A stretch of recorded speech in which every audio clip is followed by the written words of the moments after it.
प्यारे विद्यार्थियों, आपको बहुत बहुत मुबारक है। आज हम चर्चा करेंगे प्लस टू पहला वर्ष MIL हिंदी, पहला विषय कबीरदास जी के दोहे। आज हम चर्चा करेंगे दोहे नंबर 10, 11, 12। देखिए दोहे नंबर 10। जाल में कुम में जाल में, बाहर भीतर पानी, फूटा कुम जल जल ही, समना यह तत्व कहा अज्ञानी।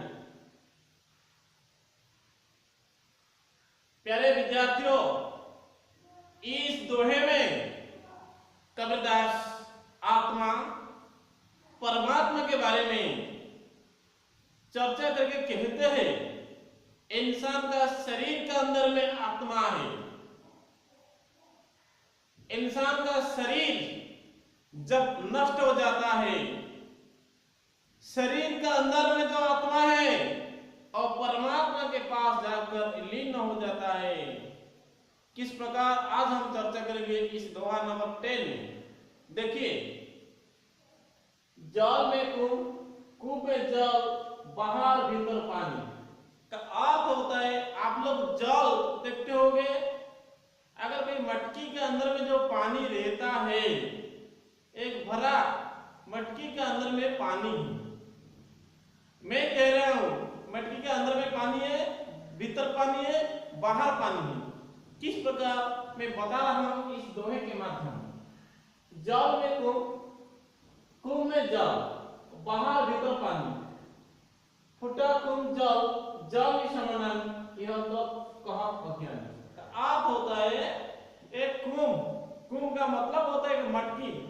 मटकी के अंदर में जो पानी है, अगर मटकी टूट जाए, मटकी टूट जाने के बाद मटकी के अंदर में जो पानी है वो बाहर चला है, समुद्र के पानी या तालाब के पानी के साथ मिली जाती है। पानी के जीवन में कभी मृत्यु नहीं आता है। मटकी टूट जाने के बाद पानी, समुद्र के पानी, बाहर जो पानी रहता है पानी के साथ मिल जाता है, पानी कभी मृत्यु नहीं होता है। ठीक उसी प्रकार कबीरदास जी का कहना है, इंसान का शरीर का अंदर में आत्मा है।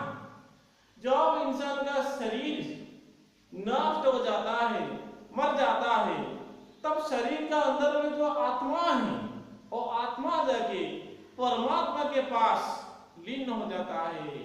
आत्मा कभी मृत्यु नहीं होता है। जिस प्रकार पानी कुंभ टूट जाने के बाद कुंभ का अंदर में जो पानी है दूसरे पानी के साथ मिल जाता है, ठीक उसी प्रकार शरीर नष्ट हो जाने के बाद शरीर का अंदर में जो आत्मा है वो परमात्मा के पास जाके लीन हो जाता है, मिल जाता है। मतलब आत्मा परमात्मा के बारे में कबीरदास इस दोहे के माध्यम हमको समझाए, और इस दोहे के अंदर एक मटकी, टूटा हुआ मटकी की उदाहरण लाए हैं। धन्यवाद। अभी जाएंगे दोहे नंबर 11। बुरा जो देखन में चला, बुरा न मिलाया कोई, जो दिल खोजा अपना मुझसा बुरा ना कोई। देखिए दोहा नंबर 11। इस दोहे में कबीरदास आत्मा समीक्षा के रूप में चर्चा की। मतलब इस संसार में जितने इंसान हैं, दूसरे इंसान का खराब गुण, बुरा गुण को ढूंढने के लिए जाते हैं, लेकिन शरीर के अंदर में खुद में कितने बुरा है यह सब चर्चा करने के लिए कभी नहीं जाता है। दूसरे इंसान का बुरा ढूंढने के लिए लग जाते हैं, कितना खराब है, कितना अच्छा है, उसके बारे में चर्चा करने के लिए कबीरदास जी का इस दोहा, चमत्कार का दोहा है, दोहा नंबर 11। बुरा जो देखने में चला, बुरा न मिलाया कोई। कबीरदास खुद ही सोचने लगे इस संसार में बुरा कौन है। बुरा को ढूंढने के लिए कबीरदास चल पड़े, तो ढूंढ ढूंढ के देखे कि इधर भी बुरा नहीं मिला। अर्थात जो दिल खोजा, जितने इंसान का दिल को ढूंढने के लिए लगे, जितने इंसान को उन्होंने ढूंढ लिया, अर्थात जो दिल खोजा अपना मुझसे बुरा न कोई, अर्थात संसार का जब शुरू होता है, शुरू से अंत तक कबीरदास ढूंढ ढूंढ करके देख लिए, इस संसार में कोई भी एक इंसान बुरा नहीं है। बुरा कौन है? खुद। कबीरदास जी ने बोले खुद मैं ही बुरा हूं, क्योंकि दूसरे इंसान का बुरा ढूंढने के लिए मैं जाता था, तो मैं ही बुरा हूं। अर्थात इस दुआ यह शिक्षा दे रहा है, मतलब दूसरे इंसान का बुरा ढूंढना ठीक नहीं है। इंसान के पास कितने अच्छा गुण है, पहले अच्छा गुण को परख लेना चाहिए, ग्रहण करना चाहिए, बुरा गुण के बारे में नहीं सोचना चाहिए।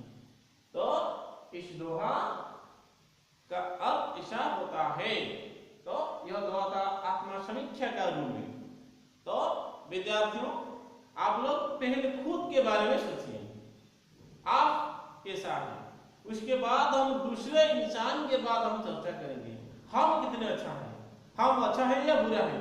खुद के बारे में सोचना चाहिए, उसके बाद दूसरे इंसान के बारे में सोचना चाहिए। अभी जानेंगे हम दोहा नंबर 12।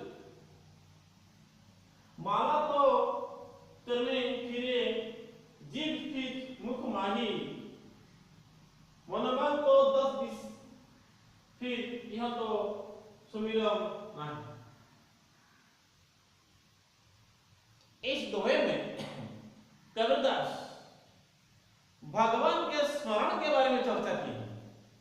कबीरदास जी का कहना है, माला तो कर्मे फिरे जीव फिरे मुख माही, मनमन तो 10-20। मतलब जब इंसान भगवान का स्मरण करते हैं, मतलब माला, जब माला चलाते हैं, माला एक एक माला चला के भगवान का स्मरण जब करते हैं, इंसान स्मरण करते करते इंसान का जीभ हर एक प्रकार चीज को खाने के लिए तरसती है, लायक होती है, जीभ लालचा बढ़ जाते हैं खाने के लिए। और फिर मुख माही, मनमन तो 10 दिशा फिरे, और जीभ खाने के लिए मन चारों तरफ घूमते फिरते रहता है। संसार का चारों जगहों में मन घूमते फिरता रहता है। जीभ खाने के लिए है, हाथ में माला पकड़ के भगवान का नाम स्मरण करना, ऐसा कैसा सुमिरन है, किस प्रकार सुमिरन है।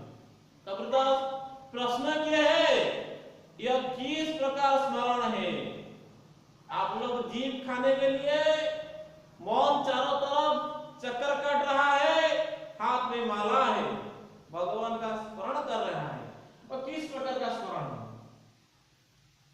तो इस दोहे में कबीरदास का कहना है, भगवान को स्मरण करना है तो आंख, मन, जीभ सब एकत्र करके भगवान के पास समर्पित कर देना चाहिए। समर्पित करके भगवान का याद करना चाहिए, स्मरण करना चाहिए। इस प्रकार जो स्मरण है, भगवान का जो सुमिरन है, इंसान को दिखाने के लिए है। सचमुच यह भगवान का स्मरण नहीं है। जैसे मैं उदाहरण दे रहा हूं विद्यार्थियों, हाथी का दांत है तो दिखाने के लिए, जो बड़ा दांत है दिखाने के लिए है, वो खाने के लिए लायक नहीं है, खाने के लिए बहुत छोटा छोटा रहता है। ठीक उसी प्रकार भगवान स्मरण वो सब नहीं है, वो सब दिखाने के लिए।